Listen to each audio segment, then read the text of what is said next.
Now on the truck, I moved to the driver's side, left side of the truck.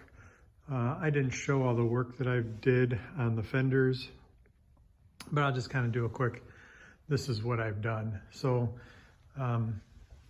just like I did on the other fender, I did this, I skimmed it, primed it, all that.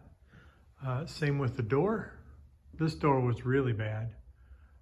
This is the one that if you look back on the videos, this is the one that was twisted, split apart, hinges were welded on, all that kind of stuff. So I do have to gap it a little bit better down here, but I got to make sure it's lined up. It's not quite lined up right there yet. So it's really close, but does need a little tweaking before I start doing the final gap on it.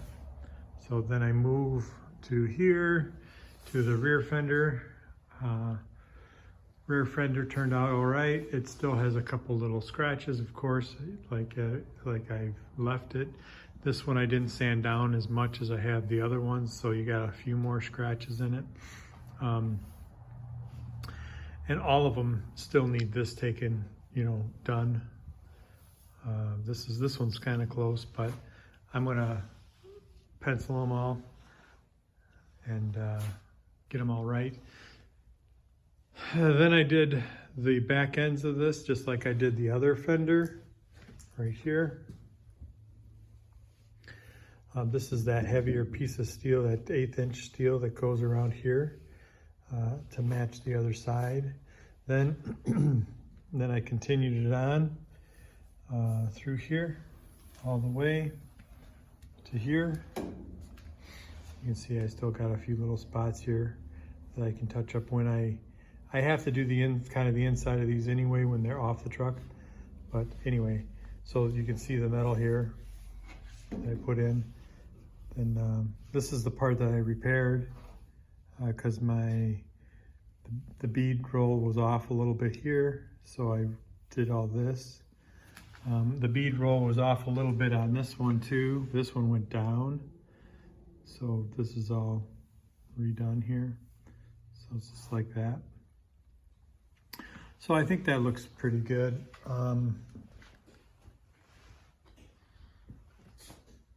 It'll kind of give it a finishing look after the bumper and lights are all on there. So that's what I've done. Like I said, I just didn't video it all.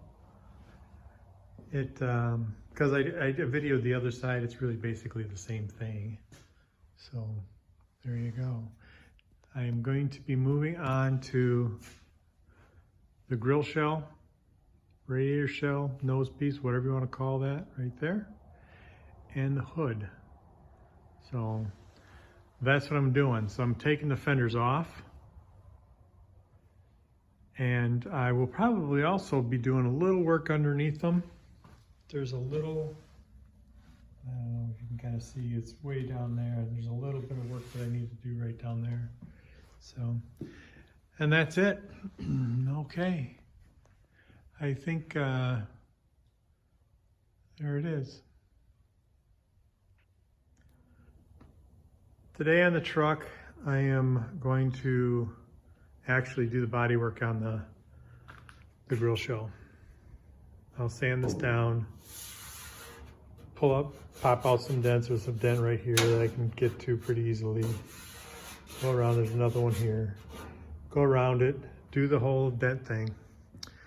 In order to do that, I got to pull the fenders, so I'm going to be doing that. But before I did that, I wanted to see how the hood fit again, because I know the gaps were funny on the hood. They're not bad here. I can work with that. And I can work with this, But what is funny is this here. Now I think this is probably more like original, how you can kind of get just my finger in there a little bit. I think that's pretty standard, I think, with these trucks. I'd like it to be tighter than that.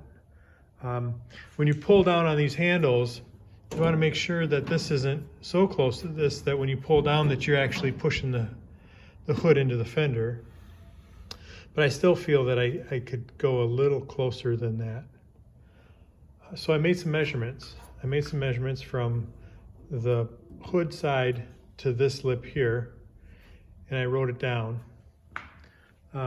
This looks to be, I believe, 11 3/4-ish. This one here that goes from here to this edge right there is 20 inches. I moved to the other side and we're almost a 1/4 inch difference. This one says 11 7/8, maybe not quite, and this one here is 23 16ths. So, and that could be probably interpreted to almost a 1/4. So that means that either this side needs to come back up, because this is the side that was, if you remember from before, the hinge was bad and was pushed down.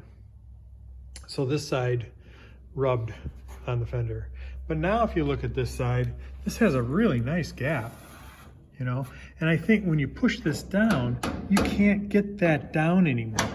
I have the hood set so it's just a hair low here. Just a hair on both sides, other than this being kind of bent out a little bit. So the gasket's going to come in here, although I do have some spots of gasket in there to kind of give me an idea. This could pull up just a hair, just a hair. But I think that gap is nice. I really like that gap. Is that worth it? It's for me to fiddle around and try to get that straight. You know how nice that one looks compared to that one? Like I say, I think this is more original. I think this is more of the way they were. I can't guarantee that, but if I'm recalling correct, on the other trucks that I have seen of this era, they had a larger gap like that.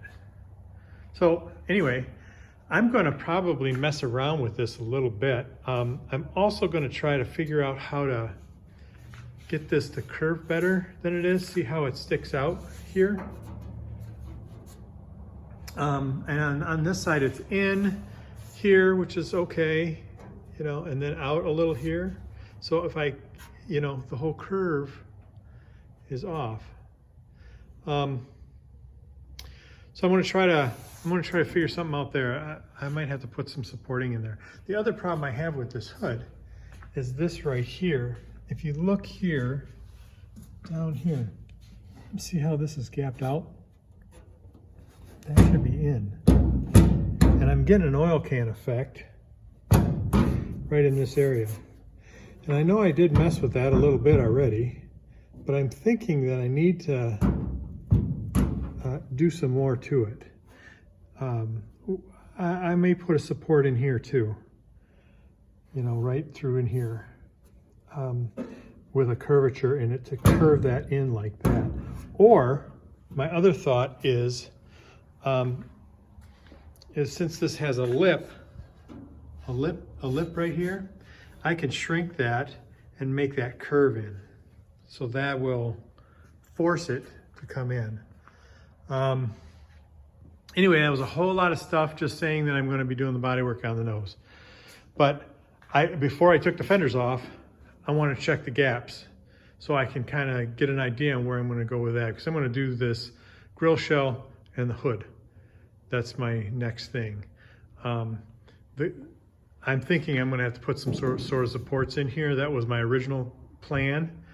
That way this will help hold the contour, you know, put some heavier strapping in there to hold the contour where I want it, because I don't like that.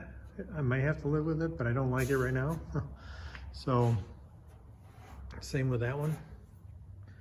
I can always work the shell out, but then it doesn't line here right. So anyway, let's not go there yet. I'm going to take the fenders off. I'm going to take the hood off. I'm going to work on that grill shell right where it sits. It's easier to do it that way, just because it's there. Long-winded, but there you go. And like I said, I got everything off the front end except the grill shell, nose piece, whatever, radiator shell, any of that. Anyway, you can see that I did body work on it. It was easier to do it here because it was more supported. I did some work down inside here, where I have a lot of weld and stuff like that. So that'll be starting to be smoothed out. But there it is right there. Now I'm going to take it off, put it on the stand over here, and I'm going to be able to do the underneath this. So it should only take me a few minutes to do that, but there it is. And so I just kind of finished up the bottom here, got that kind of all smoothed out. So I'm gonna throw some primer on it, and I'll put it back on the truck to get it out of my way so I can work on the hood. And here is the grill shell, radiator shell, nose piece, whatever you want to call it. Primed, like I say, it's got some scratches in it. I did go over it with like an 80 grit. One thing I did do is I did some sealant in here, seam sealer and stuff in there.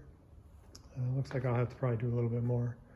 Anyway, so that's it. That's how the bottom is turned out. I did hit the paint a little bit with my hose when I was trying to get inside some stuff, but that happens. It's just the primer. So there you go. Next time it'll be on, and then out of the hood.